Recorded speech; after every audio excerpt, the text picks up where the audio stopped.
Hello everyone, আসসালামু আলাইকুম। আপনাদের মাঝে আজকে শেয়ার করব চিকেন ভেজিটেবল রোল। জন্য আমি নিয়ে নিয়েছি এক টুকরো চিকেন, কিছু ভেজিটেবল, পেঁয়াজ কুচি, মরিচ কুচি। প্রথমে আমি চিকেনটাকে হালকা লবণ, আদা রসুন দিয়ে সিদ্ধ করে নিব। তারপর একটা ফ্রাই প্যানে একটু তেল, রসুন কুচি, চিলি ফ্লেক্স দিয়ে ভেজে নিব। তারপর আস্তে আস্তে সব সবজিগুলো দিয়ে দিব।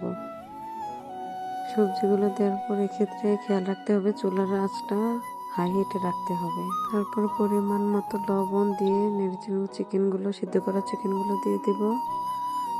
তারপরে এগুলো ভালো করে ভেজে নেব যাতে পানি না ওঠে। এর মধ্যে দিয়ে দেবো সয়া সসটা অবশ্যই দিতে হবে, এতে গ্রানটা ভালো থাকবে।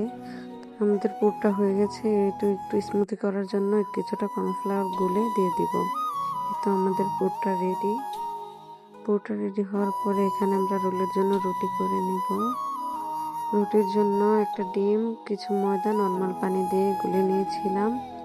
তারপর রুটিগুলো করা হয়ে গেলে এখন রোলগুলোর শেপ দিয়ে দেব। ভিডিওতে দেখতেই পাচ্ছেন আমি কিভাবে রোলগুলোর শেপ দিচ্ছি। তো এভাবে সবগুলো রোলগুলো শেপ করার পরে আমি কিছুটা রুটির বেটার রেখে দিয়েছিলাম।